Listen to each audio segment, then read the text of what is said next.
Hello guys, and welcome to the last live hangout, the last hangout anyway, with the International Full Shape Timeline for 2024. I hope at some point to do a live hangout or two, but the shadow banning is really... I'm not kidding, I've said this before, I'm not a shadow banned individual on the internet. I mean, it's ludicrous. I've got proof of this. Right, I'm calling this one Beneath Contempt because it's about people, including police officers and lawyers, who are beneath contempt. First, I'll start with a man who's beneath contempt, him and his 50 or so co-conspirators. This is a real case, absolutely shocking case of a woman, not a young woman, Giselle Pellicot, in France, whose husband did unspeakable things to her, and I wouldn't have thought of that many depraved men in France, in Europe, who do that sort of thing. But I'm not going to go into detail here. Suffice to say, he was given 20 years. I would have thought 120 years would have been more like, I mean, just the drugs alone, without any sexual abuse, giving somebody drugs which are, I mean, non-prescription drugs or drug of this nature to do what he did. I mean, you can kill someone. And he did it how many times?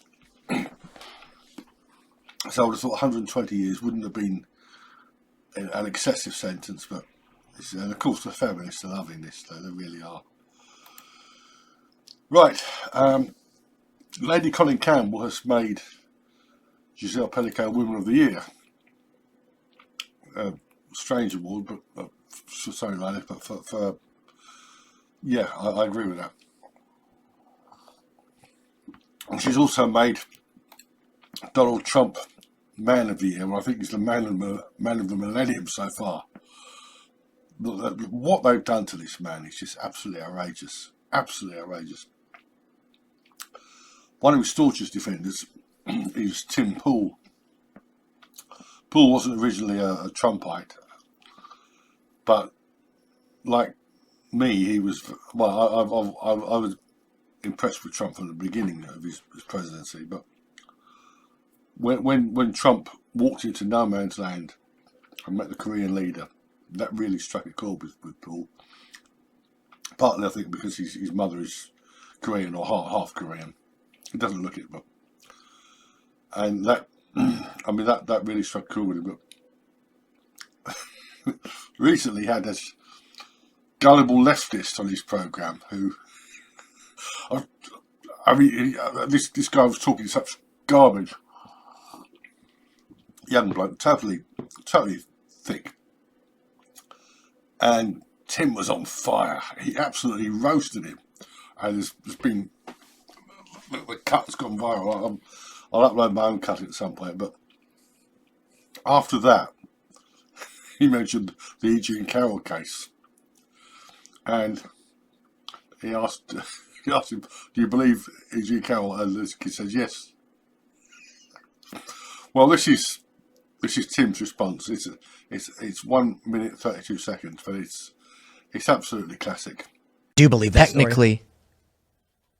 Do I believe the You believe E.G. Carroll story? Yeah. You really do? Mm-hmm. Come on. I don't know why she would have witnesses that she called immediately after. How did she get in the room? How did she get in the room? How did she get in the dressing room?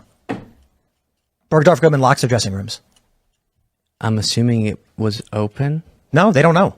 It wasn't answered. They said, we don't know. It doesn't make sense. How was she wearing a dress that didn't come out till a few years later? A lot of questions that were litigated in front of Weird, the jury. right? Why didn't Trump bring her to the hotel he owned across the street? Yeah. I'm not really interested How come in no? litigating How come no? But you believe it? No, I'm stating, oh yes, I do believe it. But where were the customers at the Bergdorf Goodman? Understanding that where were the customers? Where were the customers? Yeah, where were the customers? Have you been there before? Uh-huh. If you go, it's actually a massive store. Right, I know. And the dressing rooms could be very isolated if it wasn't like a super busy day, or even if it was, you could Nobody recognized the most famous man in New York walking into the Bergdorf Isn't that Goodman. crazy? You believe it? That's funny. It's also substantiated by the fact that a bunch of people have had such interactions with Trump. No, but we're talking about one lady who said she was wearing a dress that didn't come out until a few years later. She went to the Bergdorf Goodman across the street from Trump's hotel where nobody noticed either of them. She went upstairs where there were no customers and was able to enter a locked room with Donald Trump. And that's just pretty wild of a story. Okay. That was worthy of a courtroom summing up or cross-examination. There were some people who continue to believe this rubbish. So Jessica Valenti, that horrible woman, she took it at face value. I actually published an article about her, which I'll put a link below. Sticking to American politics, Matt Gaetz. Now, Matt Gaetz hasn't actually been accused of rape. They've accused him, some have accused him of statutory rape and sex trafficking, which is absolutely ludicrous. He's married now, but when he was a bit younger, he was meant to have had a 17-year-old girlfriend, or a couple of 17-year-old girlfriends, which one female Republican pundit said, I think she said, disgusting or a similar word, that a man in his 30s should have any sort of relationship with a 17-year-old. That made me think of a 44-year-old Richie Blackmore, who on Bonfire Night 1989 met a starstruck music fan, the 18-year-old Candice Knight, Candice Lauren Israelo, on a football pitch in New York. And the following year they were an item. Although Blackmore had already been married and divorced 3 times, and that was a marriage made in heaven. Certainly there are millions and millions of people, music fans across the world, who would agree.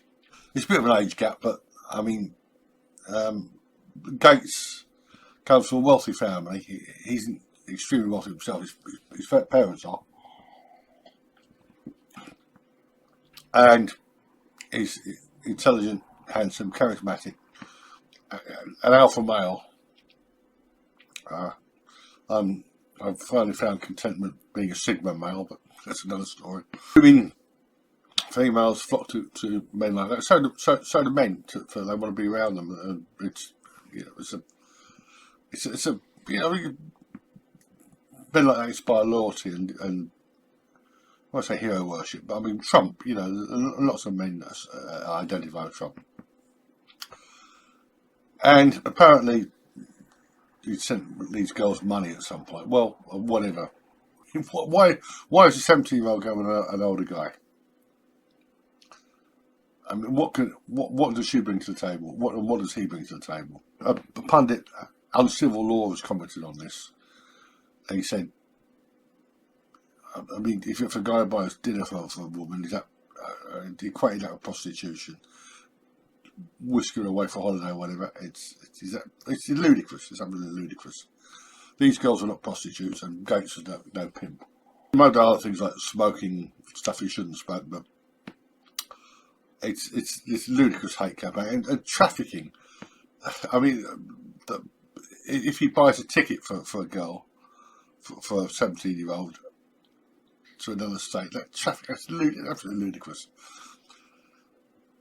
The age of consent in some states, in Florida, is 18, I think, off the top of my head, in California, but so what? Here it's 16. As far as I'm concerned, a man of my age who has 68, who has sex with a 16-year-old, isn't doing anything illegal. You may think it's disgusting, but it isn't illegal. And there are, I've seen people. I remember one relationship of a woman who married a guy who was at least 30 years older than her. And sometimes it's the other way around. But these smears on Gaetz are absolutely disgusting. And the Democrats, they forced him out of the position of Attorney General, and Pam Bondi has stepped into his shoes. So what are they going to say about that?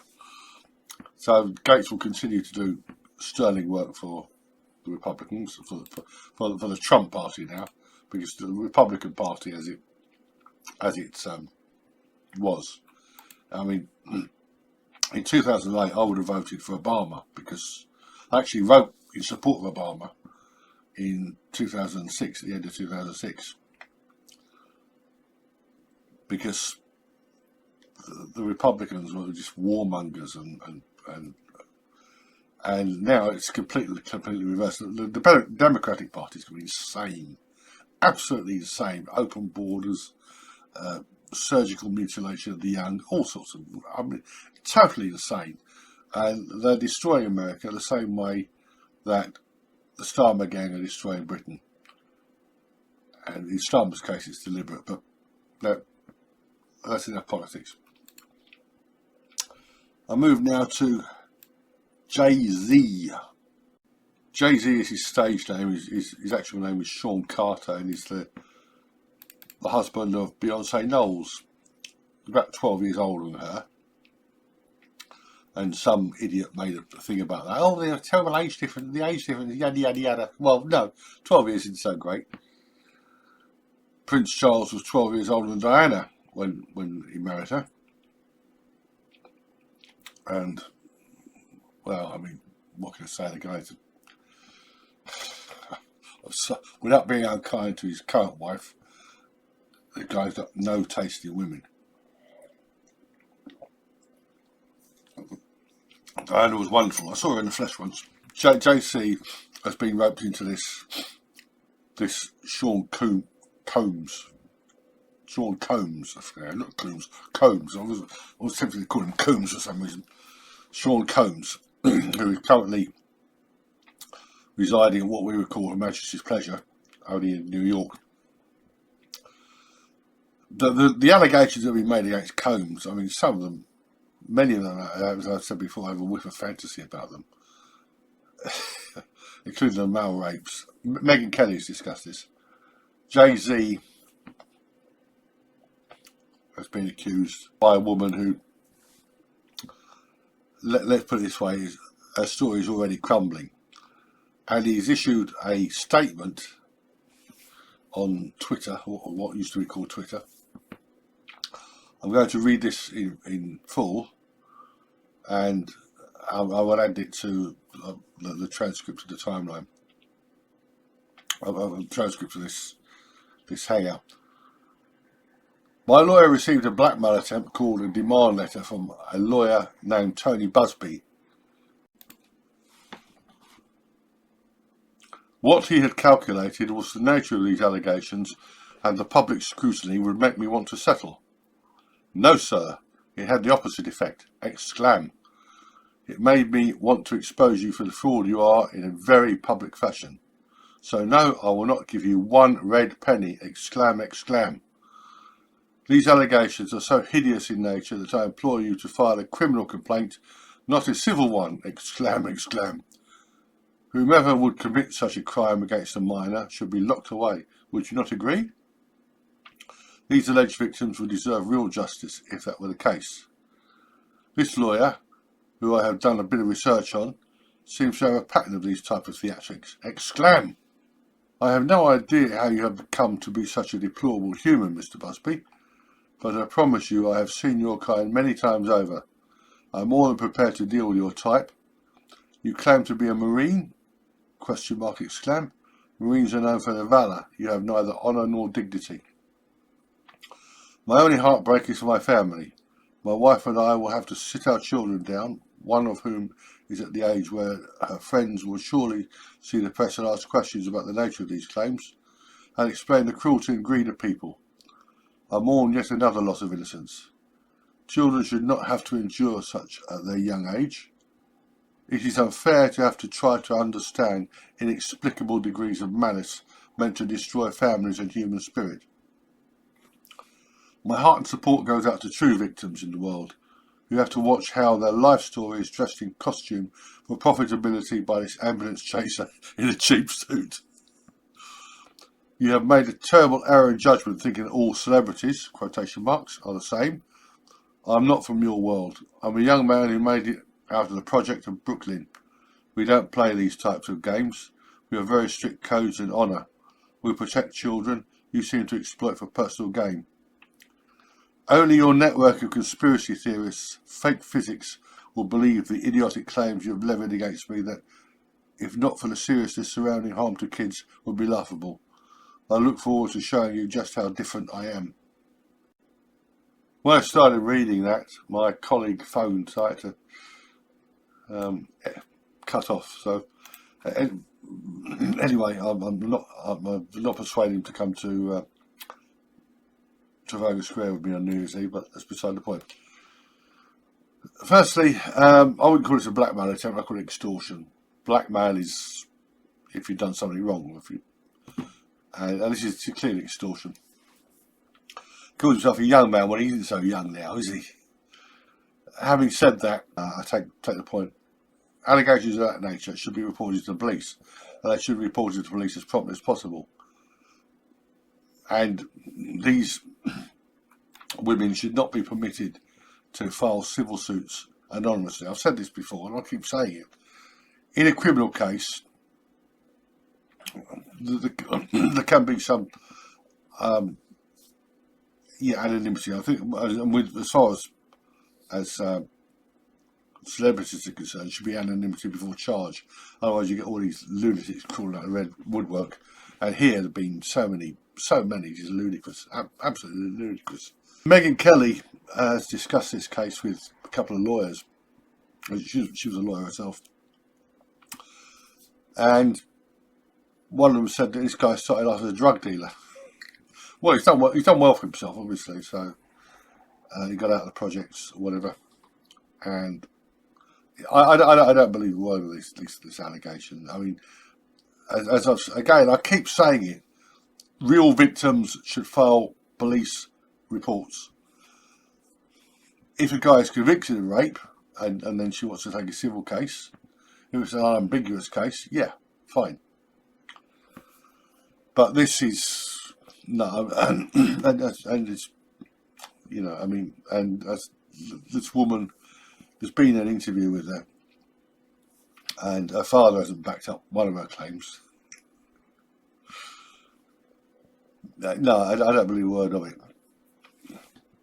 I'm a little bit surprised Gloria Allred wasn't behind this. She's been involved with other. I'm fairly certain she's involved with at least one of the Combs accusers. That is a woman who should be behind bars. Her and her equally disgusting daughter Lisa Bloom for encouraging false allegations, and for the railroading of Bill Cosby. So this appears to be the only allegation against Mr. Jay-Z, and after reading that letter, I'm sure that other lawyers will be very careful before they jump on the bandwagon, even if more of these daffy women do come forward. Anyway, I look forward to seeing that, and the Combs case. I thought my belief is that if Combs did anything wrong, it was more moral than anything else. Well, that room full of baby loads, I don't know. It's totally insane. But I certainly don't believe that he was raping kids.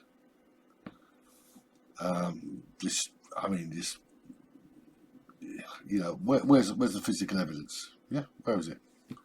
When they bring forward a contemporaneous police report, a medical report, then they'll have some credibility. Until then, no.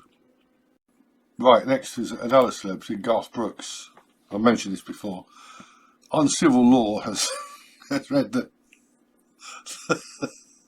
the complaint is woman father. The witness statement, whatever. I suppose you call it a witness statement. It's on his channel, on Civil Law. He's identified her as Deborah Williams. Again, she filed anonymously. Brooks responded filing anonymously, but now they're. I won't waste too much time on this, but this is a guy he's a lawyer, you know, and he can hardly keep a straight face when he was reading. I think to do half the things she accused him of. Folks have to get that crap out. I don't expect to go anywhere. It may have been that she was a bit on the side. It may have been there was an affair, but I mean, it's just, it's too ridiculous for words. It's such an obvious shakedown. I won't go into any more detail now. Which brings me to two cases in which the people who deserve our contempt are the police. These are both from the UK. One very recent, which I've added to timeline very recently. Another, which is already on the timeline. Not a rape case. Absolutely silly. And the lengths they went to. And we'll really tell them one. Right, let's deal first of all with Richard Holden, who is now an MP. Holden's case isn't an allegation of rape either. It's quite ridiculous. I have here, I've added this to the timeline, it's his version of events. And I've confirmed what I can from other sources. Certainly he was awarded, after his acquittal, he received damages and costs from the Ministry of Defence. I disclosed information about him. Well, there's data protection. What happened was in December, I should point out before I go further, I've emailed this guy and he hasn't responded. I wanted the date of the party and the date he was first contacted by the police. He hadn't responded, but I was rather happy he would. This is published July 3rd, 2018. So okay, it's fairly recent in comparison with the other one is. Richard Holden, the horrifying tale of how he was basically charged with sexual assault and what it says about the police and the CPS. He went to a party, a Christmas party, in December 2018. He was working for the Ministry of Defence then, and he had a phone call in February from the Metropolitan Police. Could I come to the station for an interview? He assumed it had been, as he said, a mistaken identity or something. There was an attempt to suspend him from his job. The complainant also went to the Cabinet Office. Then the day after, the 14th of February, I took the train down to Sutton Police Station. So probably February 13th. I'm reading some more detail. I skimmed through it, but it's absolutely horrific. They put it to me that I put my hands inside the coat of a woman at a house party at my home, dropped them down to the back of her knees, then up her skirt, grabbing her bum over her tights and underwear, and reaching between her thighs with one or two of my fingers. I'm utterly astonished. It was clear that this did not occur. I told them my girlfriend Charlotte and I had used the party as an opportunity to show her friends that we were a couple for the first time. I mean, that they put so much effort into this. I mean, you thought that if this had happened at a party, if it had happened, that she would have screamed or something. In fact, she claimed that somebody else had witnessed it properly, and it turned out the police did investigate, and there was no mention of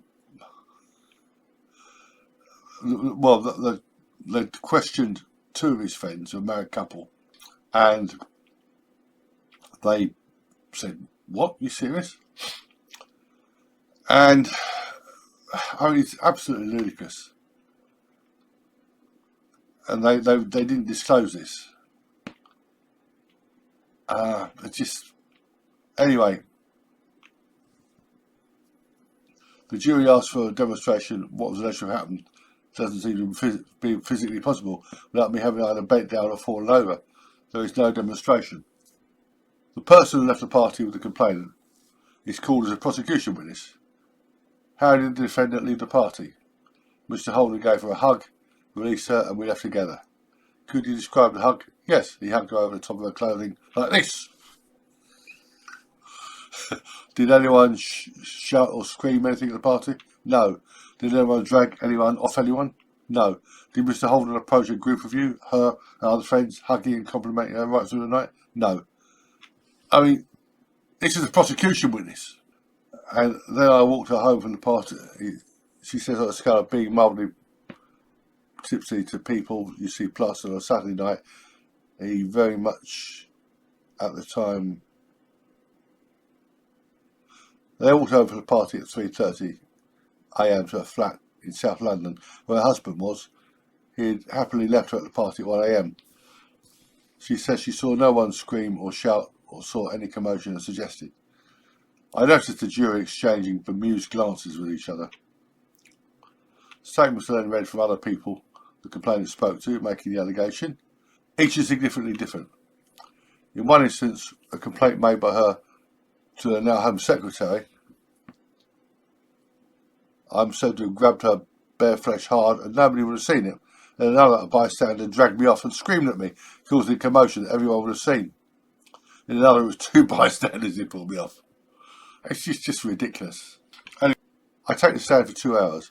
There's confusion as to what is being alleged when the prosecution QC doesn't put an allegation to me. The judge intervenes and insists she does so.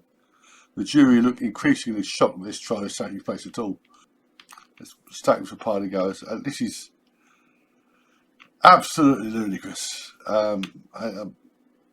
Why the police entertain? There's a few comments here. They're meant to be 65, but it's curtailed at a lot less than 65. Why do they bother with cases like that? There could have been a political motivation here, but so much effort. I mean, just ludicrous. Why did the woman make the allegation? I say it could have been political. It could have been that she was taking drugs or whatever and confabulated this sometime after. It's possible. Again, I'll put a link to the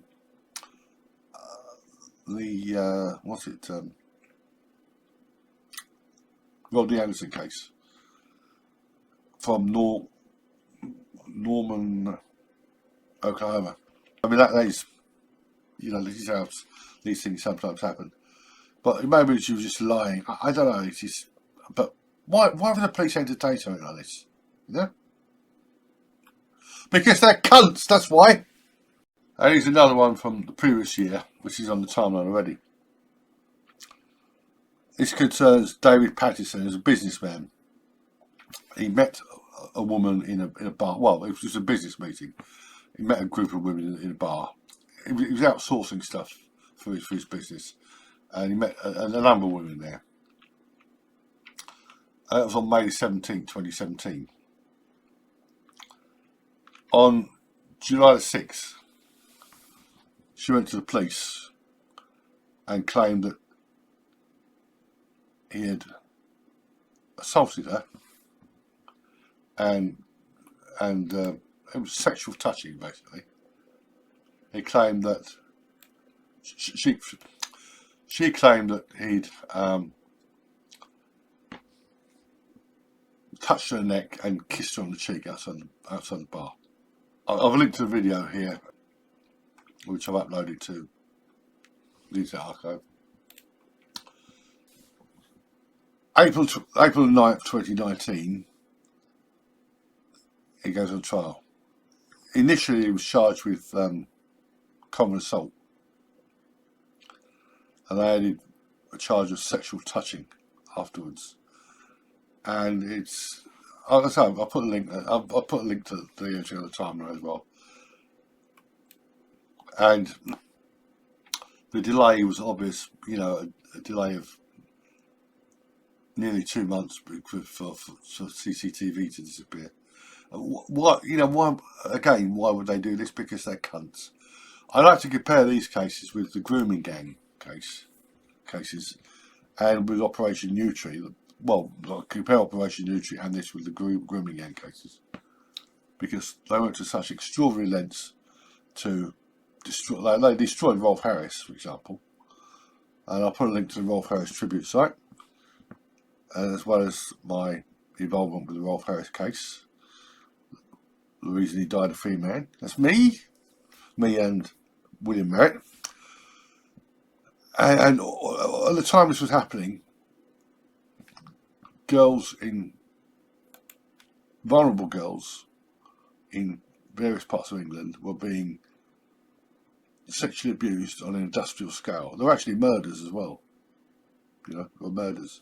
One particular case where this lowlife set fire to a house.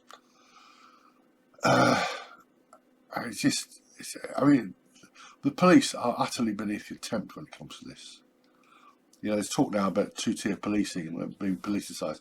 This goes way beyond that. It goes way beyond it. Yeah, they are beneath contempt. And there's no need for it because they can do spectacular work. Absolutely. There's one case I think of in particular. It's on the timeline. I'm going to put a link to it. A bloke named... Oh, God, what's he now? He met a young woman named Osborne, and they went back to his house and they had it off. And when he got what he wanted, he said, good night. And she accused him of already raping her. They sent in the boys in hazmat suits. They did a spectacular job. They found a fibre from one of her socks in his parents' bedroom, or his mother's bedroom. And that proved that he was telling the truth and she was lying. They could do spectacular work when they want. And convicting rapists as well, and murderers. They can do absolutely spectacular work, but they just waste their time on cases like this. It's just a bit of contempt. Which brings us to the final case in this hangout. A woman who's totally beneath contempt, Crystal Mangum. Mangum was the non-victim in the notorious Duke Lacrosse case of 2006. If you're not as ancient as me, you may not remember it, or may not be aware of it, but at the time, when I read about it before the timeline, but when I heard about it, I was prepared to give her the benefit of the doubt, not in the sense that they were anyway guilty. It was complete garbage. But she turned up for this. She was just working as a stripper, or exotic dancer, if you want, and she was drunk out of her head.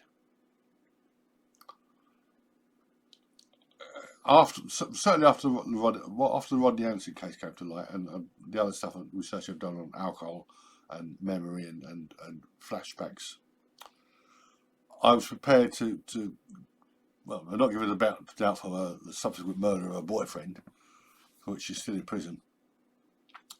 But I was prepared to give her the benefit of the doubt in the sense that, that whenever women are taking drugs, especially with alcohol, this can happen. It can happen to men too, and it doesn't have to be anything sexual about it. It's why I always say, stay away from drunk women. Stay away from them. Stay away from them. I was prepared to give her the benefit of the doubt that she may have had some sort of hallucination. I believe she had been raped by the Duke Lacrosse defendants. But now she's admitted she made it up. Why? She's not a dumb hoe, She was in the military. She's a highly intelligent woman and totally toxic. And now she's gone on. She was interviewed with some daffy woman from Eastern Europe.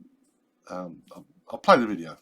I testified falsely against them by saying that they raped me when they didn't, and that was wrong.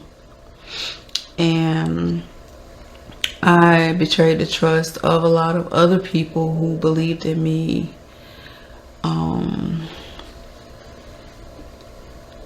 And made up a story that wasn't true because I wanted validation from people and not from God. And that was wrong when God already loved me for who I was. Regardless,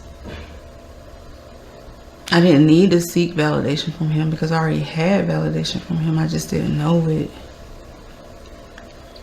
And I hurt my brothers.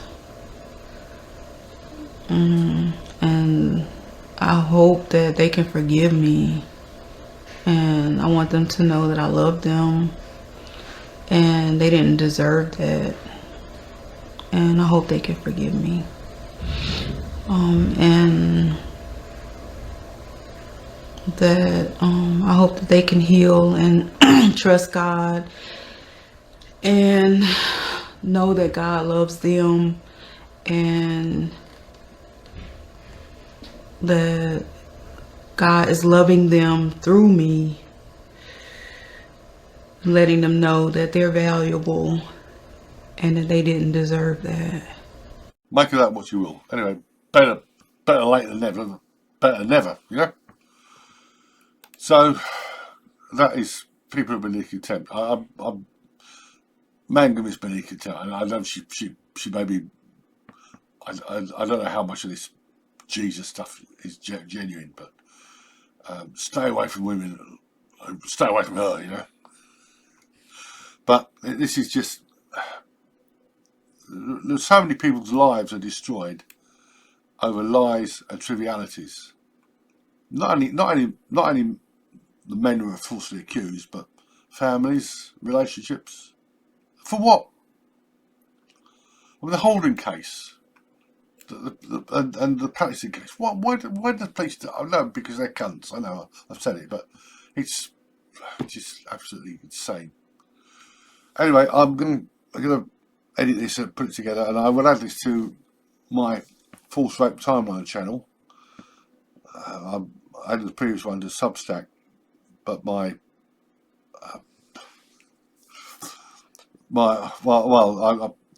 happened was, for those of you who don't know, was that earlier this year, a video that had been on my site, on my YouTube channel, my main YouTube channel, for over 10 years, was deemed an incitement to terrorism, which it's about lonely hearts. I mean, I would say I'm a standard, but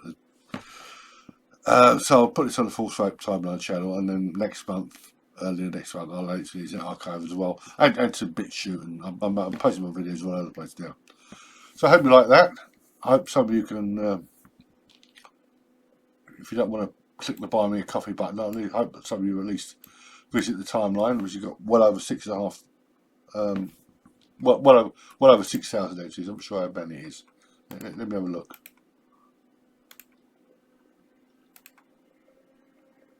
Let's have a look.